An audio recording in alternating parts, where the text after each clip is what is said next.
Well, thank you very much for being here.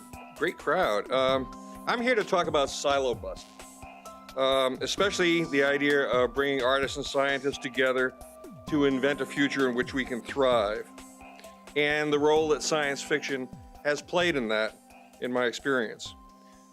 First, let me tell you the genesis story of the Center for Science and the Imagination, which is a new outfit at Arizona State University. ASU is the largest bricks and mortar university in America, and it's run by this guy, Michael Crow, who's the president, who is something of a visionary and an incendiary. So here in Washington, basically the newspaper industry got shot out from under me in 2009. So I looked for something else to do, and I got recruited by Michael Crow to come to ASU.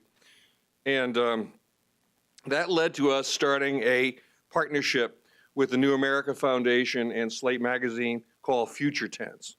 And Future Tense now runs more than 20 operations, 20 performances, I guess you'd say, a year here in the Washington area, in which we try to be slightly ahead of the curve and controversial. And there was this one time early in the game when we decided to do a two-day event here at the Google headquarters here in Washington on can you govern technologies that don't exist yet?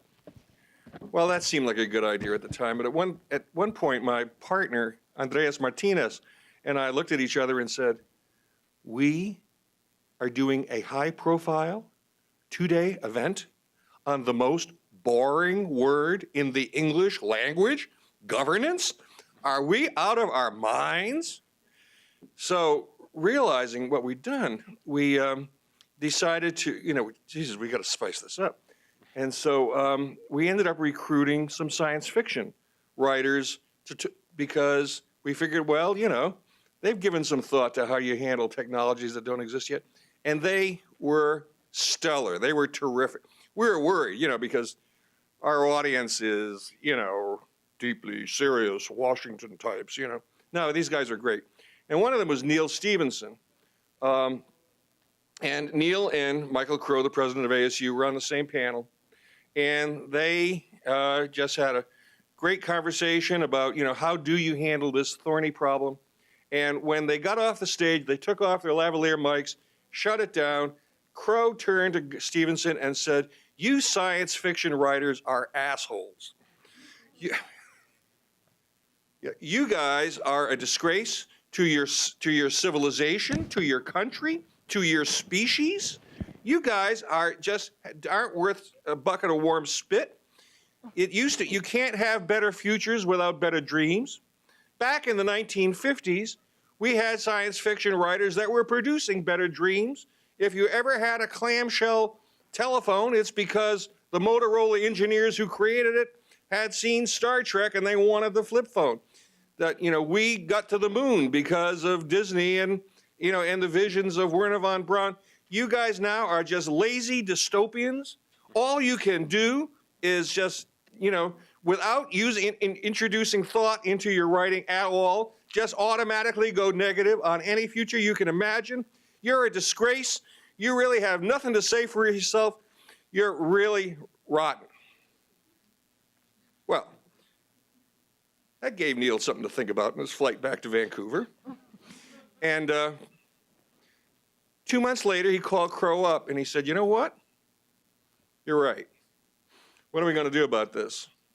And so was started the Center for Science and the Imagination at ASU, the director of which is my colleague Ed Finn. And its collaboratory organization, Hieroglyph. It's csi.asu.edu, and also you can go to hieroglyph.asu.edu. And Hieroglyph is run by Neal Stephenson, the famous science fiction writer.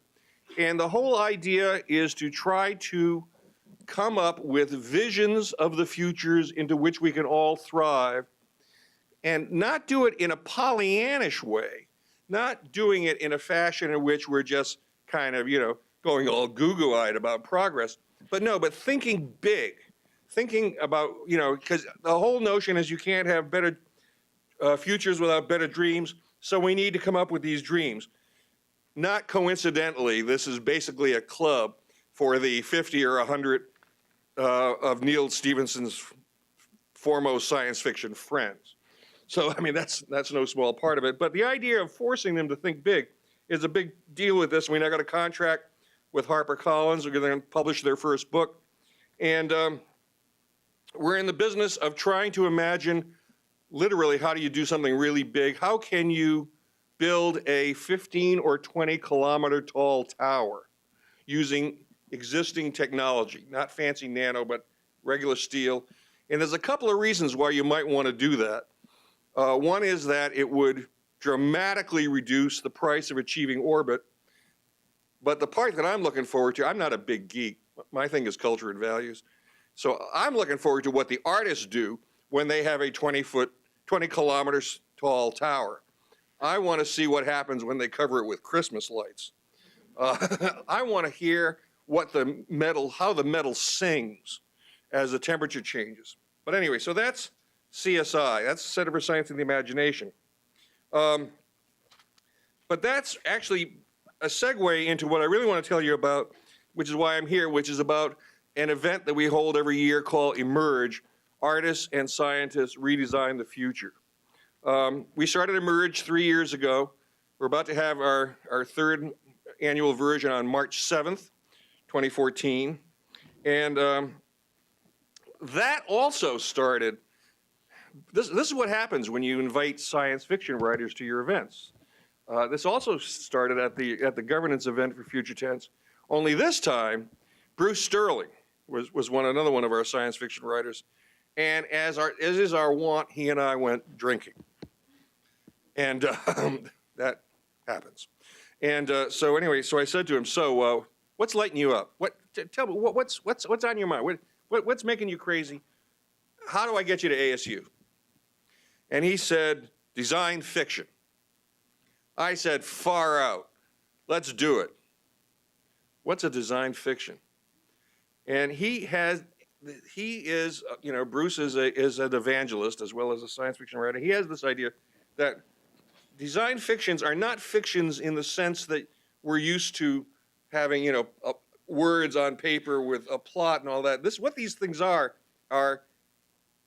visions of the future, things that you actually build, something tangible that rolls home movies on the inside of your skull. Imagine I'd thrown an iPad in your lap 20 years ago. First you would have said, "Oh wow, I want one."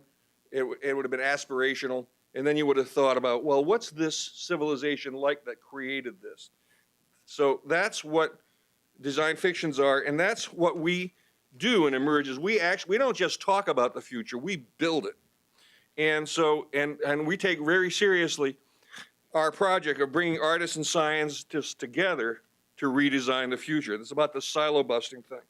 So in 2014, for example, we've got the roboticist of my dreams, Sri Sarapalli, who's at ASU, and he's got all kinds of robots. One of them is a Baxter robot. Do you know about this?